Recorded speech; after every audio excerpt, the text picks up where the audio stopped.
But you rarely ever catch wind of it being you versus you, because there's always a reflection or always a symbol or always a type of you in front of you that you get caught up with. Now you're looking at the person who's your reflection, and you're taking what they said to you so personal that you forgot that you said that same insult to yourself before you ever stood in front of them. And they're just here to expose what you believe about yourself that's been killing you from the inside, causing you to show up to places where you want opportunities, smelling like the trash that you carry internally. You've been showing up smelling as toxic as you know you are, and you only have to listen to you talk to you for a little while to know just how toxic you've been. Your thoughts have been trash. Your thoughts are like trash that sat outside in the sun with edible, perishable items inside of it, and ain't nobody took it out. The food is rotting. So like I said, you don't want reality. You don't want illusions. You want what you want. You want what you've experienced. You want what you know, which is a mixture of the two. You've got certain parts of the game misidentified anyway. Certain parts of reality you think are illusions. Certain parts of your illusionary world you think is reality. So it really does. You don't even know where you be toggling back and forth between the two. But you're constantly going around under the impression that you know how everything should be, even if you've never been there before, and you live by the pictures in your head, your imagination. You live by your feelings. Your senses go off to let you know that you're doing something wrong, not to let you know that your partner's doing something wrong across town that you can't even see. Your senses went off to let you know that you're harboring paradigms that cause you to be toxic, suspicious, and other than love. Not to let you know that your partner is maybe somewhere taking advantage over you and trying to hold a secret over your head, so you should be quiet until you can figure it out and see if you could possibly disturb their presentation enough that they expose what it is that they're doing to you, so you can say, I knew it. See, you be saying you want things to go well, but then when we look at it in hindsight and we tell the truth, it's like, nah, that didn't go wrong. I blew it. I did that. I said I wanted that. I pursued that. I ran after that. I did everything I had to do to track that down, to make it mine, to acquire it. And then I got it and realized that it wasn't what I thought it was. And then I rejected it just like I rejected the last thing that I had ran down. And I set out on the path again to find something that suited me better, as if I knew what it was that I was searching for.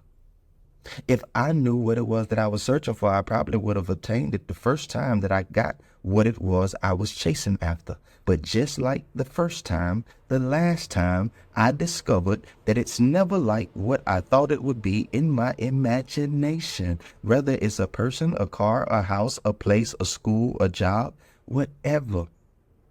You have been married and partnered to your thoughts, your imaginations, not the things that you imagine about, not the things that you think about. You have not wanted that girl. You have not wanted that boy. You have been after what you wanted. You've been after that picture, after the fulfillment of what you've seen.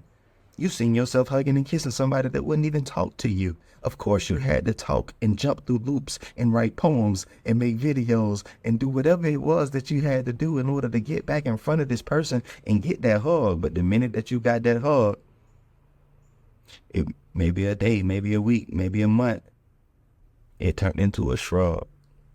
Because you no longer had anything to chase after. You were never chasing after this person. You were chasing after what you wanted. And you are willing to go to many, many extremes for what you want. You'll die behind that. You'll take a life behind that. You'll disconnect from people that you've known your whole life behind that. You'll walk away from your relatives behind that. You'll stop being friends with people you've known your whole life behind that. You'll give the cold shoulder to people that you used to tell your secrets to behind that. You will redecorate your entire life behind that. You will remove cities, change your geographical location behind that. You will change your paradigms. You will change the doctrine, the theology that you believe behind that. You are willing to do anything to get what it is that you see on the inside of yourself that you've decided is best for you. But if somebody calls you selfish, You go into this presentation about how loving you are and about how you just love so hard that sometimes it looks the complete opposite because you're so strong. You're so big. Nah, you're very undisciplined. You're very untrained. You haven't been raised.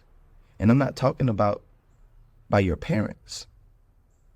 It is your job to raise the inner child in you and to become a mature, wise expression of the creator that you originate from.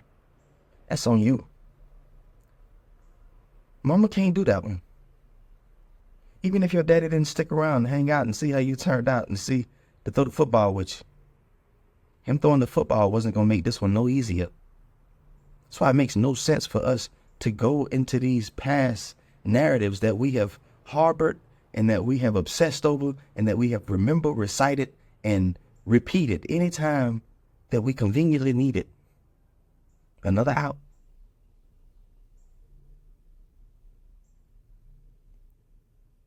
In the scope of reality, all the way up to the biblical presentation of one's parents perishing, something that we know in the carnal world is supposed to be so catastrophic that it stops anything and everything that you have going so that you can deal with what you need to deal with and you can process what you need to process and you can move through what you need to move through. But then we say that we've committed ourselves to the knowledge and the commitment of one who we said guided a prophet to allow for the dead to bury the dead. When your divine opportunities come up, we're so superstitious. We are so superstitious. When things go good, we look for what's going to go wrong. When things are going wrong, we say, it's got to be some good on the way. When we hear good news, we start to expect that at some point, the enemy going to get busy.